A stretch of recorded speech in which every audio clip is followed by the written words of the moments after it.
हे ईश्वरा सर्वांना चांगली बुद्धी दे, आरोग्य दे, सर्वांना सुखात आनंदात ऐश्वर्यात ठेव। सर्वांचं भलं कर, कल्याण कर, रक्षण कर आणि तुझे गोड नाम मुखात अखंड राहू दे।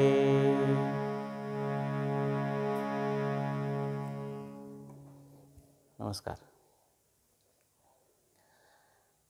सद्गुरू श्री वामनराव पैंची ही ईश्वर विश्व प्रार्थना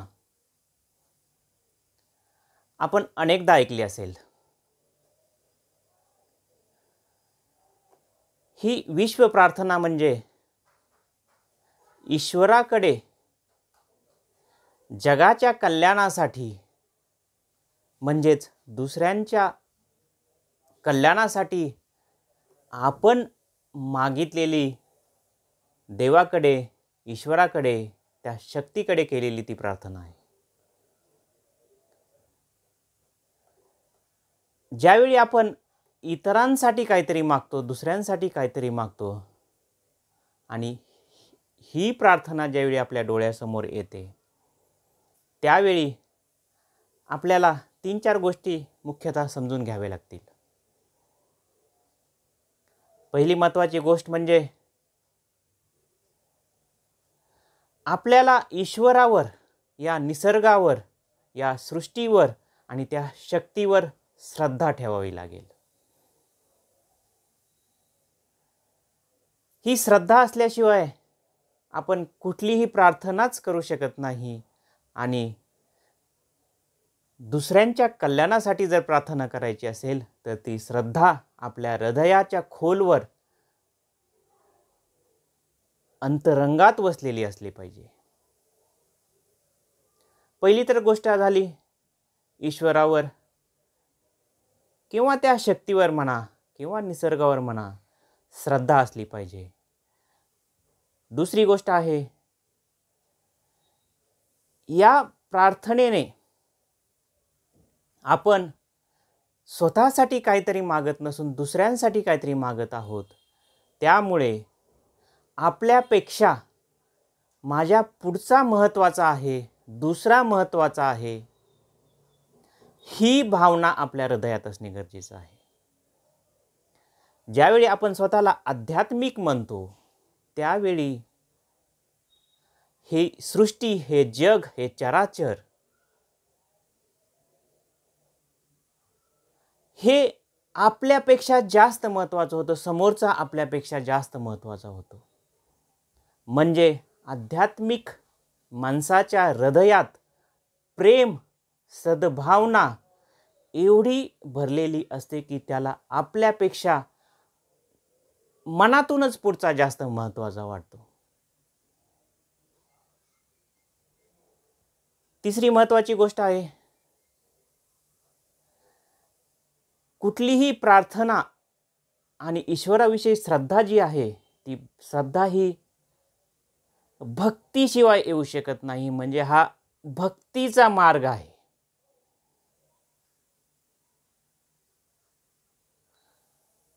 हृदयातून तयार झालेली ती भक्ती आहे। या भक्तीच्या मार्गाकडे म्हणजे बघा मागच्या काही प्रवचनात मी सांगितलं असेल भक्तीचा मार्ग आणि ध्यानाचा मार्ग आहे। मग आपण जर भक्तीचा मार्ग निवडला असेल तर त्या भक्तीच्या मार्गासाठी आपलं हृदय एवढं सरळ, शुद्ध आणि पवित्र असायला पाहिजे की ईश्वराकडे ही मागणे मागताना आपल्यासाठी न मागता आपण इतरांसाठी, इतरांच्या कल्याणासाठी, जगाच्या कल्याणासाठी मागायला पाहिजे।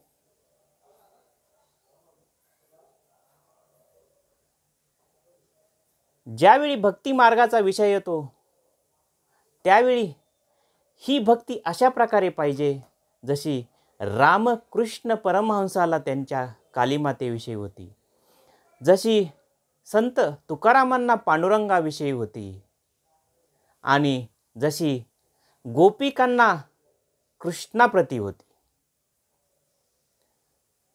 ही जी भक्ती आहे, ही भक्ती हृदयात तयार होते आणि त्याचा दरवळ सुगंध आपल्या आसपासच्या लोकांना जाणवतो.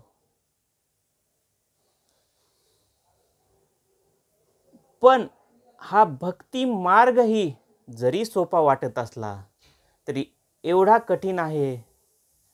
त्या मार्गावर चालणं ही एक तपश्चर्या आहे, एक मोठी साधना आहे.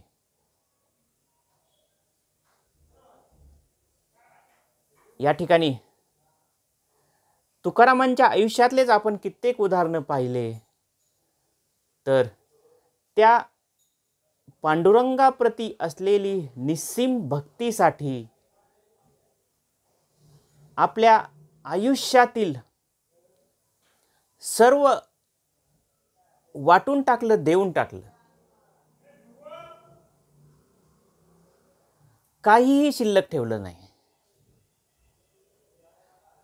एवढी भक्ती त्या पांडुरंगावर होती की त्यांना मनातून नव्हे, कोणत्याही भक्ताला मनातून ज्यावेळी आपल्या ईश्वराविषयी, आपल्या सद्गुरूंविषयी एवढी श्रद्धा असते की त्याला माहीत असतं की माझं आज हे जरी गेलं तरी या श्रद्धेमुळे मला आयुष्यात खूप काही मिळत राहणार आहे. या श्रद्धेच्या मार्गातून, या भक्तीच्या मार्गातून हा परमेश्वर मला कधीही एकटा ठेवणार नाही, तो माझ्या सदैव बरोबर असणार आहे.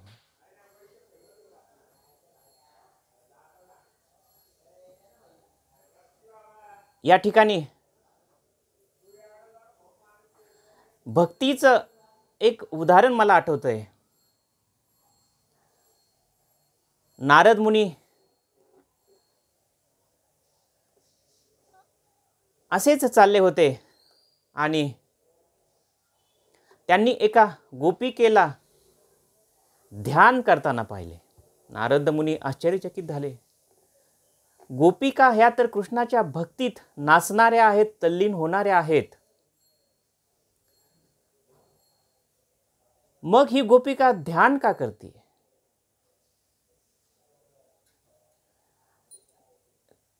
तिला ध्यानातून बाहेर येईपर्यंत नारदांनी तिथे वाट पाहिली आणि नंतर त्या गोपिकेला विचारलं,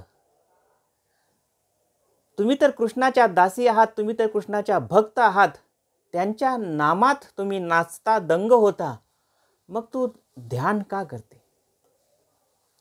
आणि अतिशय मार्मिक शब्दात त्या गोपिकेने त्या ठिकाणी सांगितलं, माझा श्रीकृष्ण माझ्यासाठी माझ्या हृदयात एवढा आहे की ज्या ज्या वेळी मी काहीही करायला जाते, मग घरातलं काही काम असो, काही असो, त्या त्यावेळी मला फक्त कृष्णच दिसतो. मला दुसरं काहीही सुचत नाही, काहीही दिसत नाही. पण मला जर पुढे जायचं असेल तर मला या कृष्णांना देखील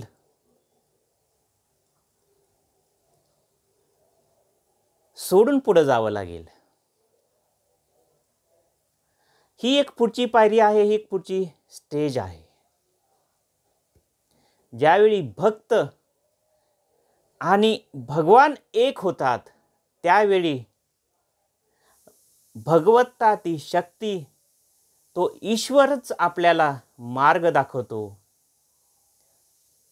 आपल्या एकत्रीकरणातून पुढे जाऊन तुला स्वतःची जी भगवत्ता आहे, तुला स्वतःचं जे ईश्वरत्व आहे ते प्राप्त करायचं आहे. मग या ठिकाणी प्रश्न निर्माण होतो, भक्ती मार्ग करायचा का नाही? भक्ती मार्ग करून आपल्या हृदयाला ज्यावेळी आपण त्या ईश्वराप्रती समर्पित करू त्यावेळी तो ईश्वरच आपल्याला मार्ग दाखवेल आणि हा परमात्मा जो आहे, हा जो निसर्ग आहे, तोच आपल्याला दर्शन देईल आणि तोच आपल्याला मार्गक्रमण करेल की ही भक्ती तुला या शिखरापर्यंत घेऊन आलेली आहे. या शिखरावरून तू पहा आणि तुला दिसेल की काय काय मार्ग आहेत आणि कशा प्रकारे तू या ठिकाणी येऊ शकतोस आणि येथून पुढेही जाण्यासाठी काही आहे का नाही. तर ही जी भक्ती आहे, हा जो भक्ती मार्ग आहे, प्रार्थनेचा जो मार्ग आहे, तो मार्ग म्हणजे फक्त प्रार्थना केली आणि आपलं काम संपलं असं नाही, तर ती प्रार्थना आपल्या हृदयात उतरून ते आपलं आयुष्य बनलं पाहिजे. या ठिकाणी सद्गुरू म्हणतात, हे ईश्वरा सर्वांना चांगली बुद्धी दे, आरोग्य दे. म्हणजे आपण सर्वांना चांगल्या बुद्धीचं देणं मागत आहोत, सर्वांना चांगल्या आरोग्याचं देणं मागत आहोत.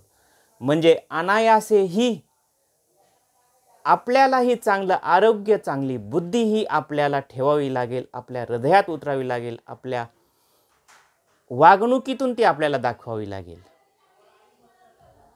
तोपर्यंत ही प्रार्थना आपल्यासाठी सफल होत नाही. तोपर्यंत ही प्रार्थना फक्त म्हणून जगासाठी करण्याला काहीही अर्थ उरणार नाही. हे माझं वैयक्तिक मत आहे. ही प्रार्थना आपल्या हृदयात उतरून आपण त्या प्रकारे जेव्हा बनू, तेव्हा ती प्रार्थना इतरांसाठी तशी होईल आणि आपल्याला आपल्यापेक्षाही इतर महत्त्वाचे वाटतील. या ठिकाणी अजून एक मला भक्ताचं उदाहरण आठवतंय. अशीच एक श्रीकृष्णाची गोपिका होती. कृष्णाविषयी असीम प्रेम, श्रद्धा आणि हृदयात फक्त कृष्ण होता.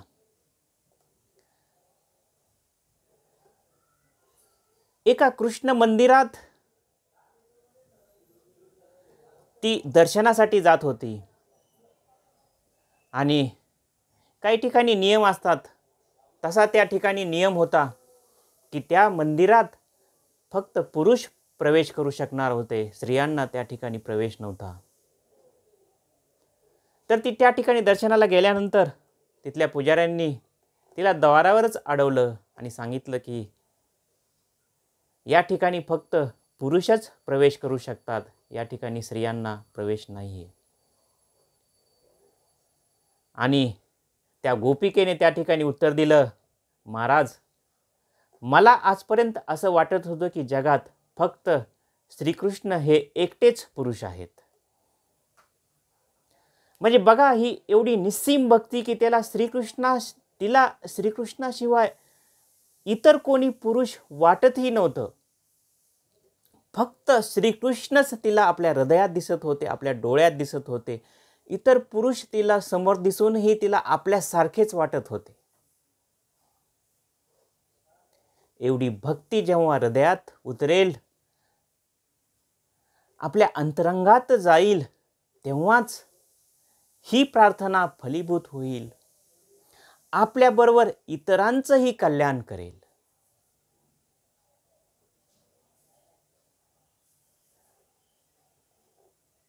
आपल्याबरोबर इतरांच्या कल्याणासाठी हा देह, हे मन, हे आयुष्य सार्थकी लागण्यासाठी प्रथमतः आपल्या हृदयात या शक्तीविषयी, या ईश्वराविषयी भक्ती जागृत करावी लागेल. आणि ती भक्ती जशी जशी जागृत होईल, तशी तशी आपली प्रार्थना आणि आपला इतरांविषयी असलेला आपपर भाव जो आहे तो कमी होत राहील. आणि हा आपपर भाव जेव्हा कमी होईल, तेव्हाच आपण दुसऱ्यांविषयी केलेली प्रार्थना ही सत्य ठरेल आणि ती सत्यांकडे नेणारी असेल आणि आपल्याला त्या ईश्वराचं दर्शन देणारी असेल. या ठिकाणी या प्रार्थनेत पुढे म्हटलं आहे सर्वांना सुखात आनंदात ऐश्वर्यात ठेव. सर्वांचं भलं कर, कल्याण कर, रक्षण कर आणि तुझे गोड नाम मुखात अखंड राहू दे. सर्वांना सुखात आनंदात आणि ऐश्वर्यात ठेव. आध्यात्मिक दृष्ट्या पाहता सुख हे कशात आहे, तर सुख हे भक्तासाठी नामस्मरणात आहे, ध्यानी पुरुषासाठी ध्यानात आहे आणि सर्वांसाठी म्हणजे जे जे भक्ती मार्गातही नाहीत, ध्यानाच्या मार्गातही नाहीत आणि ज्यांना भौतिक ह्याच्यात सुख वाटतं ते सर्वांसाठी भौतिक ह्याच्यात सुख आहे. मग आपण या ठिकाणी इतरांच्या भौतिक सुखासाठी प्रार्थना करावी का इतरांच्या आध्यात्मिक सुखासाठी प्रार्थना करावी? तर मला या ठिकाणी वाटतंय की आपण इतरांच्या आध्यात्मिक सुखासाठी प्रार्थना करावी. कारण कितीही भौतिक सुख आलं तरी ते सुख नाही जोपर्यंत आपण या शक्तीला शरण जात नाही, जोपर्यंत आपण परमात्म्याशी लीन होत नाही, जोपर्यंत आपल्याला कळत नाही की आपल्याला कुठे थांबायचं आहे, तोपर्यंत कुठल्याही भौतिक ह्याच्यात सुख वाटत नाही. म्हणजे 1,00,000 महिना मिळणाऱ्याला वाटतं की 1.5 लाखावाला सुखी आहे, 1.5 लाखाला वाटतं की 10 लाखावाला सुखी आहे, करोडपतीला वाटतं की सगळ्या जगातल्या कंपन्या माझ्या पाहिजेत. तर हे कुठं थांबायचं, हे जी बुद्धी आपल्याला मिळते, ही जी ईश्वराची शक्ती आहे ती आपल्याला मिळते, ती प्रार्थनेतूनच मिळेल. आणि जोपर्यंत आपण आध्यात्मिक होत नाही तोपर्यंत ही बुद्धी मिळत नाही. म्हणून आपल्या प्रार्थनेतून इतरांच्या सुखासाठी आपण ज्यावेळेस ऐश्वर्यासाठी प्रार्थना करू, आणि खरं ऐश्वर्य खरं सुख हे अध्यात्मात आहे, आणि खरं सुख अध्यात्मात असेल तर इतरांच्या अध्यात्माच्या सुखासाठी, इतरांच्या आध्यात्मिक ऐश्वर्यासाठी आपण प्रार्थना केली पाहिजे, ना की भौतिक सुखासाठी, भौतिक ऐश्वर्यासाठी प्रार्थना केली पाहिजे. मग या प्रार्थनेत पुढे म्हटलंय की सर्वांचं बरं कर, कल्याण कर, रक्षण कर आणि तुझे गोड नाम अखंड मुखात राहू दे. तुझे गोड नाम अखंड मुखात राहू दे म्हणजेच या ईश्वराकडे भक्तीकडे जाण्यासाठी मी जर मार्ग चुकलो तर तो मार्ग या नामस्मरणातून सदैव माझ्यासाठी खुला राहू दे. मग हा मार्ग माझ्यासाठी खुला असेल तर तो हा जगासाठीही हे ऐश्वर्य मला खुलं केलं पाहिजे, जगाचंही माझ्याकडून कल्याण झालं पाहिजे आणि खरं आध्यात्मिक सामर्थ्य माझ्याकडून घडलं पाहिजे. म्हणून ही प्रार्थना ज्यावेळेस आपण करू त्यावेळेस इतरांच्या आध्यात्मिक ऐश्वर्यासाठी आपण प्रार्थना करू. इतरांच्या ते ज्या स्टेजला आहेत त्या स्टेजपासून एक पायरी वर चढण्यासाठी आपण प्रार्थना करू. त्यांच्या मुखात ईश्वराचं, परमात्म्याचं गोड नाम अखंड राहण्यासाठी आपण प्रार्थना करू. सर्वांचं भलं कशात असेल तर सर्वांचं भलं हे आध्यात्मिक सुखात असेल आणि खरं आध्यात्मिक सुख मिळण्यासाठी आपण प्रार्थना करू. खरं आध्यात्मिक कल्याण करण्यासाठी आपण प्रार्थना करू. आणि ही प्रार्थना त्यावेळी फलीभूत होईल ज्यावेळी आपण खरे आध्यात्मिक होऊ आणि आपल्यातून खरं अध्यात्माचा दरवळ सुगंध येत राहील. आपल्यालाच नाही तर आपल्या सभोवतालच्या लोकांनाही वाटत राहील की यांची प्रार्थना आपल्यासाठी कामी आहे. खरंच काहीतरी या लोकांनी, या माणसाने मिळवलेलं आहे. आणि हा जो दरवळ आहे बघा,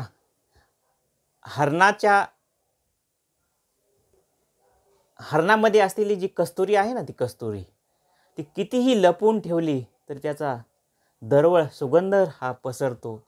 तशी आपल्या हृदयात ही नामस्मरणाची कस्तुरी, अध्यात्माची कस्तुरी आहे. ती जर आपल्या हृदयात असेल ना, तर या प्रार्थनेचा दरवळ सुगंध जगाला मिळल्याशिवाय राहणार नाही. आणि तो दरवळ सुगंध सर्वांना मिळत राहो, ही माझी या परमात्म्याकडे मागणी आहे, ईश्वराकडे मागणी आहे. आपल्याबरोबर सर्वांचं कल्याण हो आणि आपल्याबरोबर सर्वांच्या कल्याणासाठी, आध्यात्मिक प्रगतीसाठी आपण प्रार्थना करत राहो, हीच माझी या परमात्म्याकडे मागणी. आणि या मागणीने मी आपली रजा घेतो. जर कुठे या प्रवचनामध्ये आपल्याला काही हृदयाला लागणारं वाटलं असेल तर मी आपली मनपूर्वक क्षमा मागतो. मला माफ कराल ही मी आपल्याकडे अपेक्षा बाळगतो. धन्यवाद.